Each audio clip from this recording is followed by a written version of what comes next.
Red Letter Living is what we're studying about. It's the words of Jesus in the Bible. And we just finished last Sunday on living love, living your life knowing you are loved. The psychological advantage of this is amazing.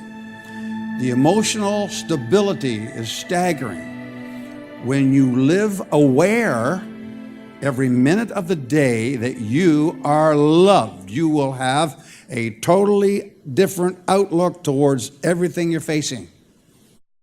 If you don't know that you're loved, and that's the background from which you operate your life, you will tend to easily get angry, frustrated, discouraged, depressed. But when you know that you are loved, especially when that one who loves you is this wonderful person of God, it enables you to handle in a different way, see with different eyes, respond with a different motive, conduct yourself with a different behavior, and you will always go farther and stay put longer if you live aware of the fact that you are loved. Are you aware every minute of the day that you are loved? Living love means living life knowing, aware of the fact that you are loved.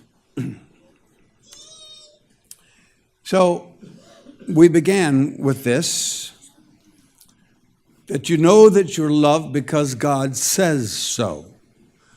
And we spent much time in this text.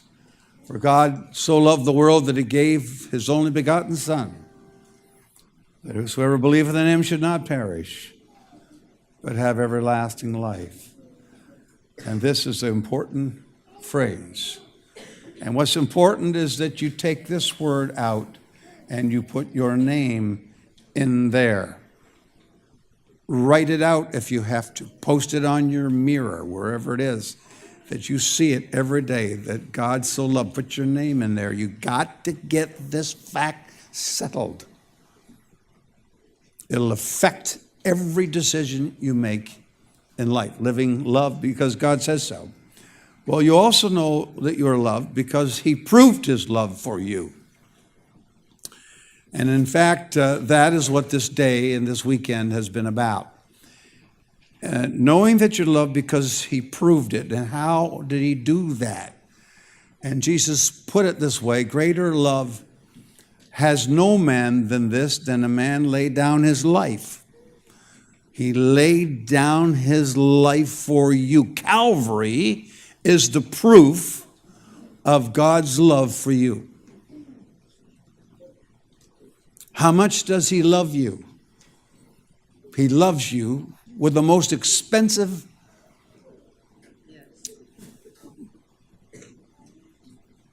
commodity possible, his own life. His own blood. He loves you that much. And so that's what today is about. It's about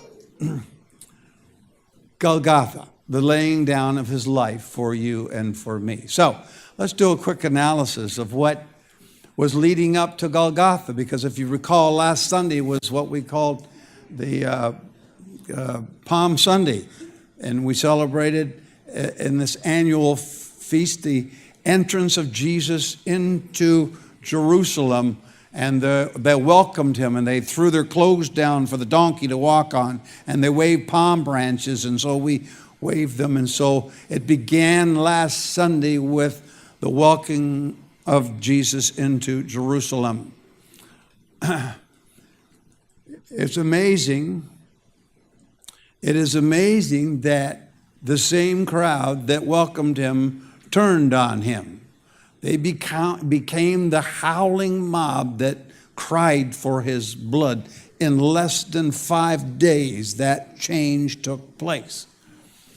And then we have, in the evening, the Last Supper, where Jesus ate with his disciples. And then we have Jesus in the Garden of Gethsemane praying so intensely that the scriptures say he sweat drops of blood. So we have the Garden of Gethsemane. And then we have the kiss of betrayal by Judas Iscariot. And for 30 pieces of silver, that was the price they gave him. Of course, you know the story of Judas. He got his 30 pieces of silver, but then he realized too late that what he got was nothing compared with what he gave up in the negotiation. He gave up the dear Son of God. And so we see him in the temple, throwing the silver on the floor. And then Jesus appears before Herod. 30 years earlier, King Herod had all the children age of 2 and under killed, trying to make sure he got rid of Jesus, but he did. And now Jesus is standing before Herod. And then we have Peter denying Jesus, that he never would do this. And so all of these are the events that are leading up to that of which we want to speak. Then there was the trial before Pilate. And he tried to wash his hands and get out of the making, he could find no fault in him. And that trial before Pilate was followed by another trial before Pilate, the second trial before Pilate, in which he turned Jesus over to those Jewish enemies who rejected him. And then we have the scourging. They took him and they tied him to a whipping post.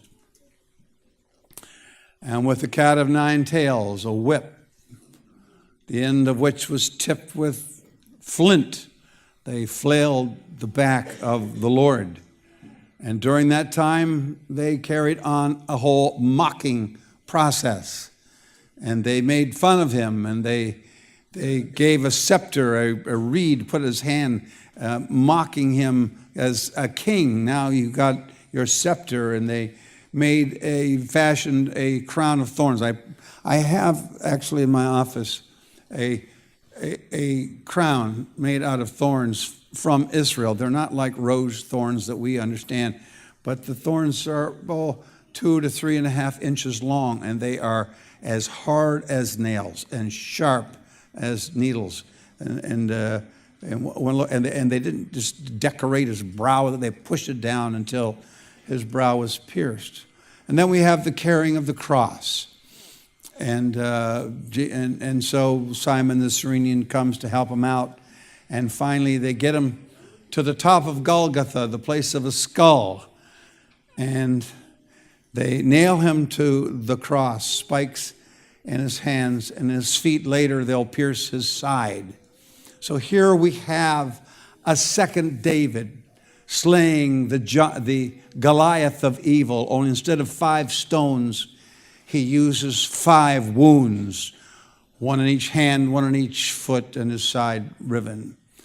And then we have the erecting of the cross, raising Jesus up toward the skies from which he had come, and we have the crucifixion in full effect. Now it is into that situation that we wish to spend a few moments today talking about the red letters that came from Golgotha. These are the 7 words spoken by Jesus from the cross. So I thought it fitting today that we do the red letters from Golgotha. So here is how it first went. Now, I love this scripture. It's an inscription on a little piece of statuary in my own office. Now, there stood by the cross of Jesus. Now, remember, there's a lot of people missing. Only one disciple, John, is there, and there are 3 ladies, and they're all called Mary. There stood by the cross of Jesus his mother's sister, Mary, the wife of Cleophas, and Mary Magdalene, out of whom went 7 devils. And this is at the foot of the cross. And when Jesus saw his mother and the disciple standing by, the disciple that he loved, which was John, he uttered his first set of red letters from the cross. And this is what he said. He said to his mother, "Woman, behold your son," not referring to himself, but referring to John. Then saith he to the disciple, "John, behold your mother." And then from that hour on, that disciple, John, took her unto his own home. Now this is stunning.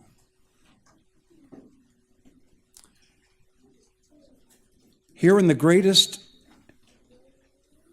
trauma of his life, on the cross already, after all of the beatings, after all the mockery, after all the trial, we are at the climax, and his thoughts are about the well-being of his mother. Now you know that Jesus had 4 other brothers and 3 sisters. The brothers were James. You remember James later became the great chairman of the Council of Jerusalem.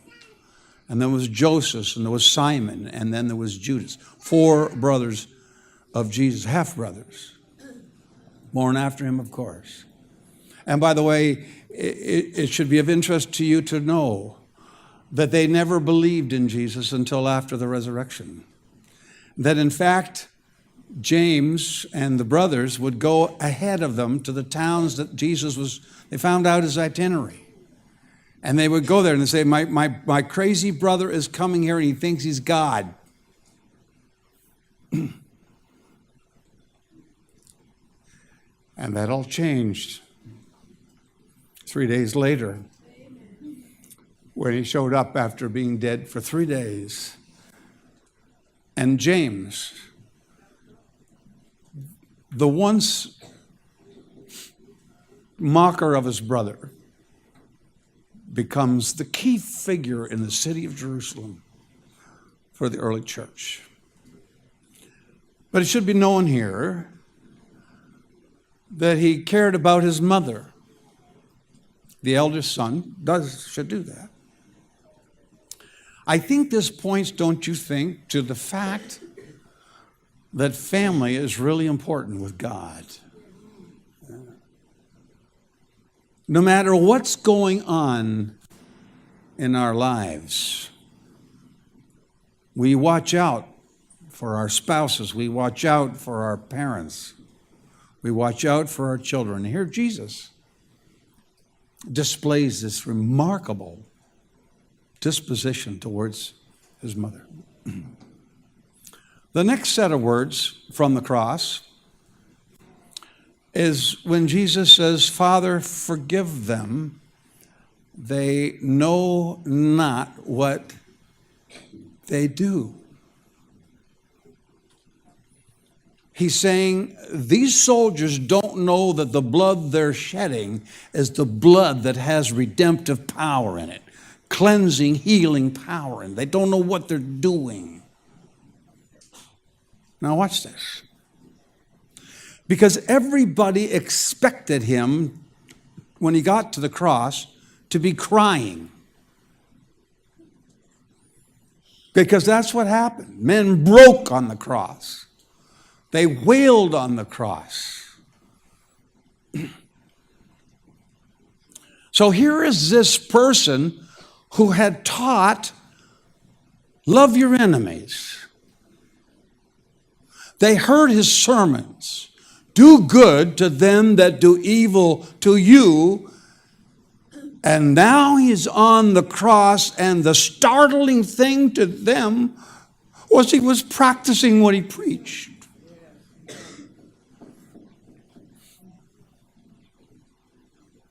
And he begged forgiveness for those who were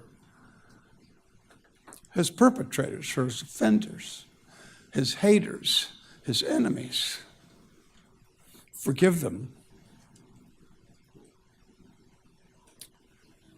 Here's the setting. the people stood there staring at him. And also the rulers, the Jewish leaders who were deriding him. And they were mocking him.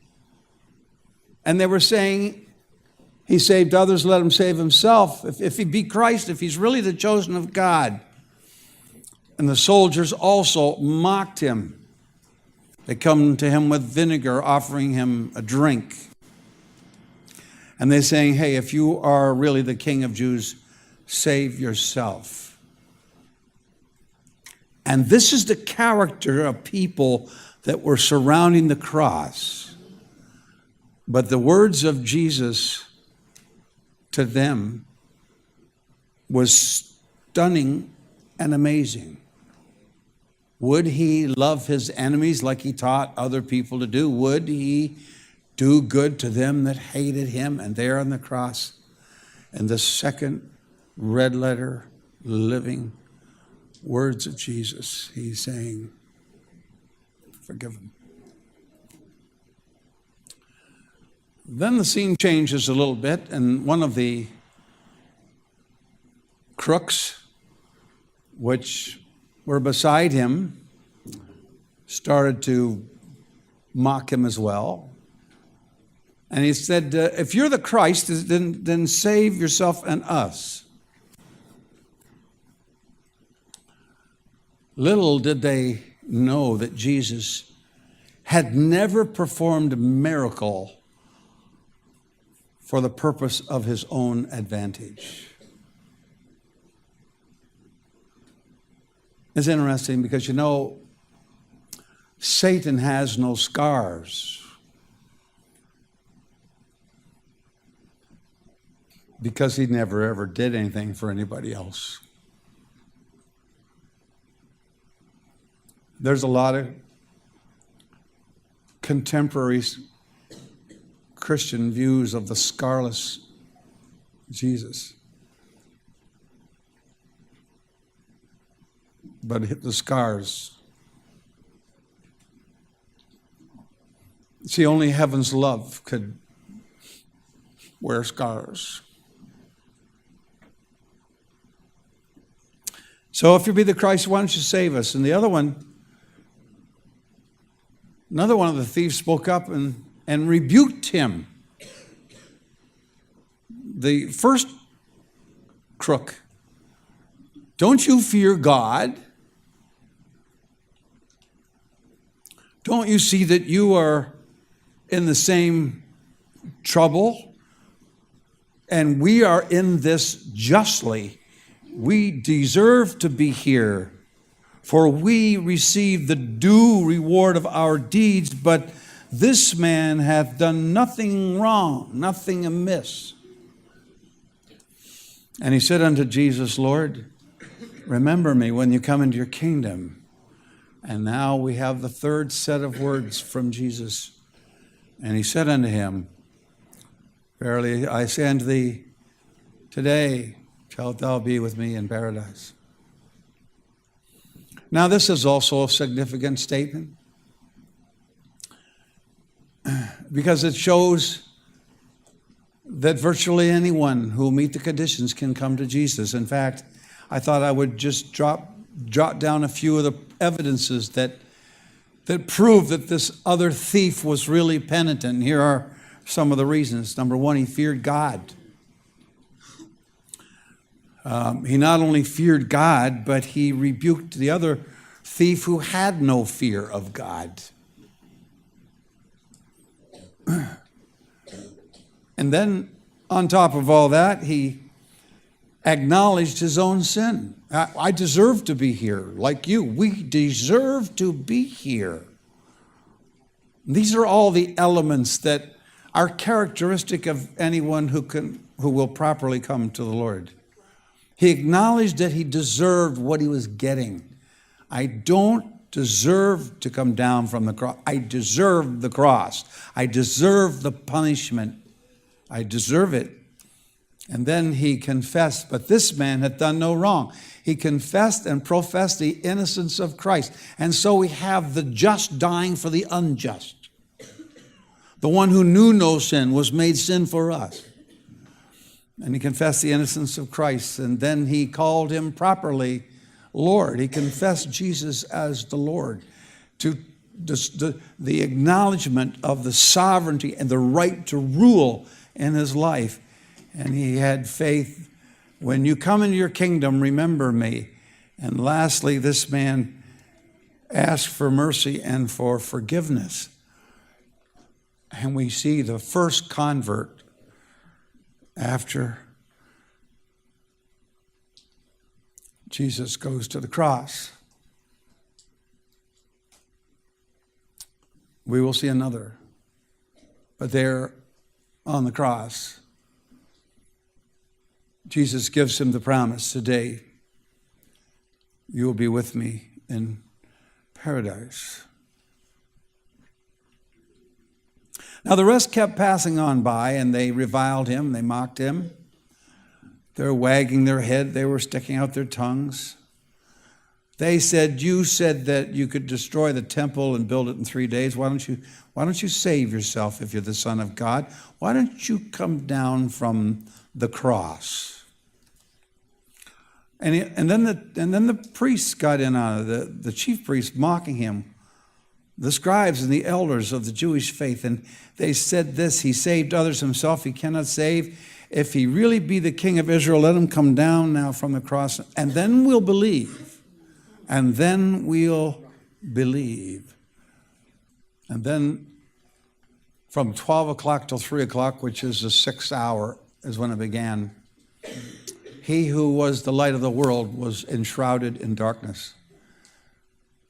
And there was darkness that covered the whole scene. Over all of the land unto the 9th hour. And about the 9th hour, Jesus cried with a loud voice, saying, Eli, Eli, lama sabachthani, which to say, my God, why hast thou forsaken me? And Jesus enters into the darkest moment and the greatest pain. Not of body, but of mind. Into his soul. And what was happening here? He was taking my sin on himself, the sins of the whole world. For he who knew no sin was made sin for us. Here's Jesus, who has forever hated sin, made into the very thing which he has forever hated.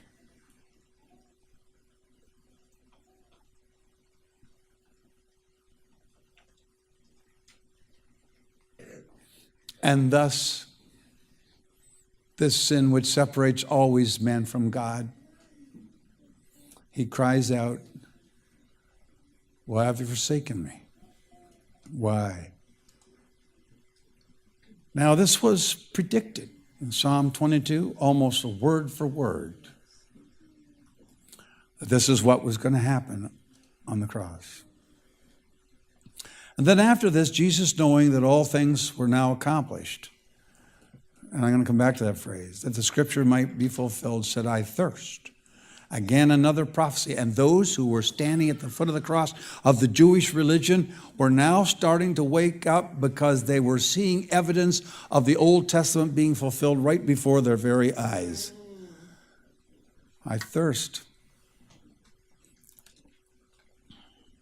So they set a vessel full of vinegar, and they dipped a sponge with vinegar, and they put it upon hyssop and put it to his mouth. Now, this hyssop's kind of an important thing.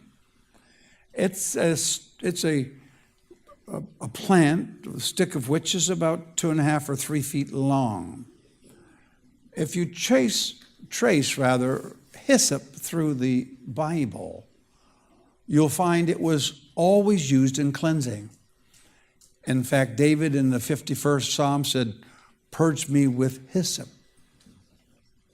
Cleanse me. So they put it to his mouth, And when Jesus had received the vinegar, he said, "It is finished." And he bowed his head and gave up the ghost. Now, the question is, what is this finished thing? What is he talking about? This word finished was used in the Old Testament when God completed the creation of the earth and of mankind. He said, it's finished, it's good, it's done.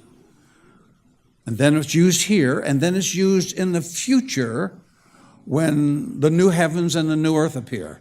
The old ones passed away, it is finished, and a new one begins.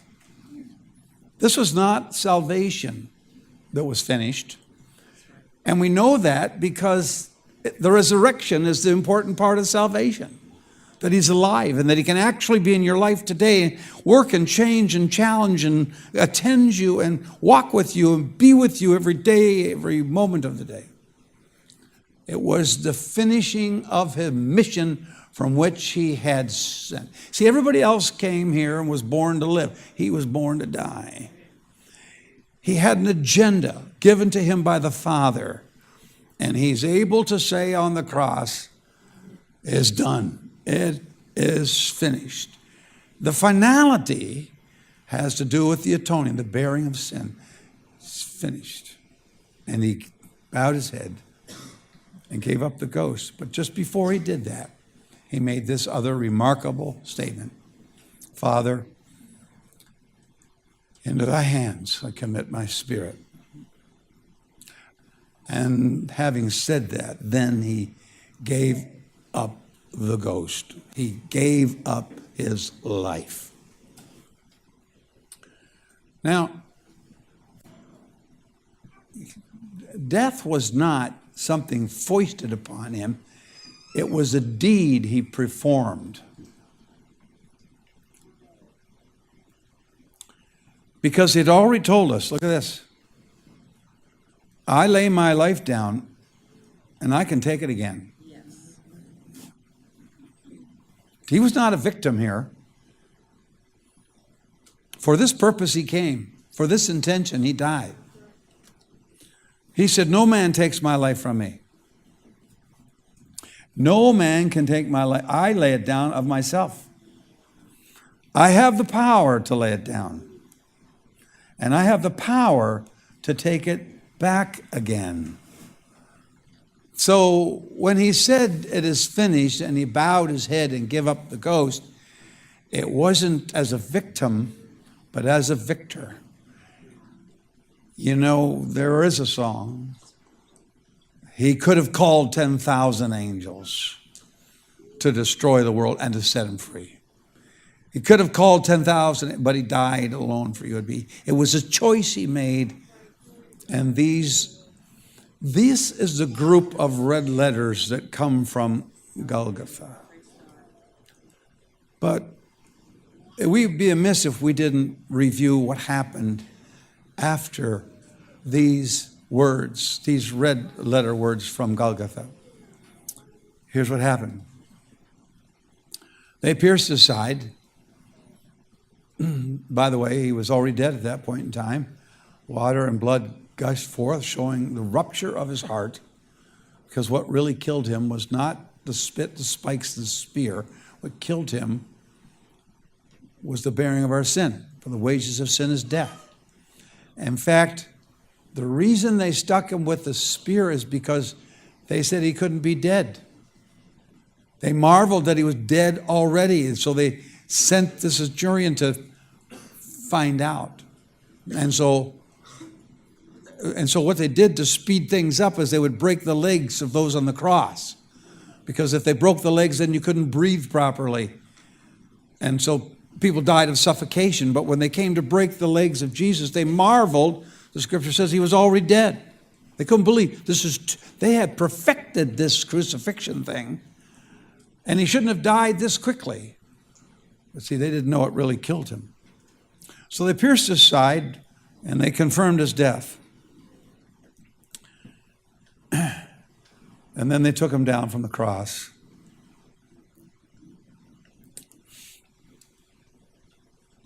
And they placed him in a tomb, a borrowed tomb, because you're not going to need that tomb very long. Then they rolled the stones in front of the tomb.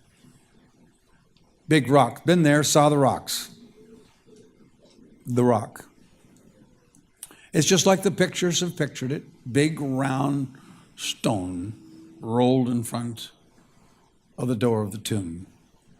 And then they set the guards around it to secure, because they didn't want anybody to steal the body, and they didn't want him. They heard that he was going to rise the third day, and they're saying, he's not going to rise.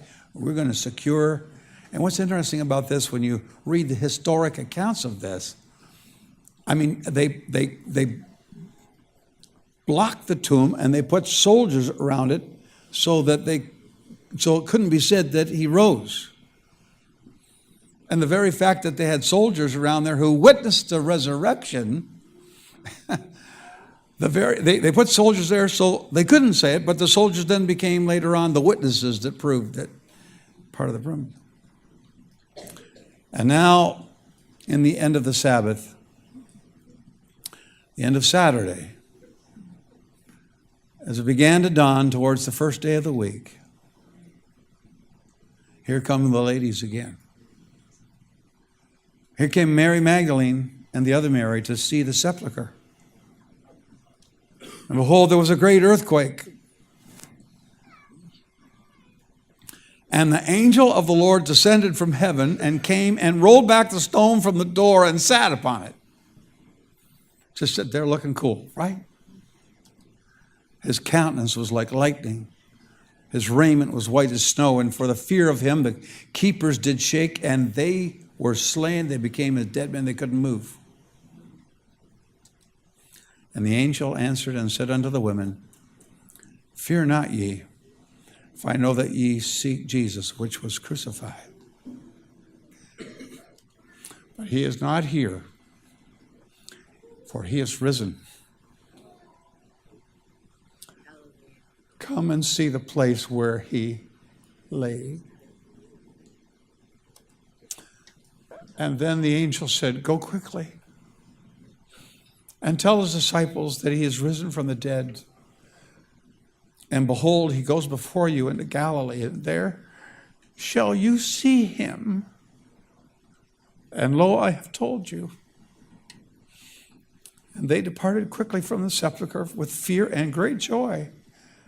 And they did run to bring his disciples the word. And as they went to tell his disciples, behold, Jesus met them, saying, All hail. And they came and they held him by the feet, and they worshiped him. And then said Jesus unto them, Be not afraid. Go tell my brothers that they should go to Galilee, and they'll see me there. So James, the brother of Jesus, and Joseph, Simon, and Judas, and the disciples show up in Galilee. And there is Jesus, risen from the dead.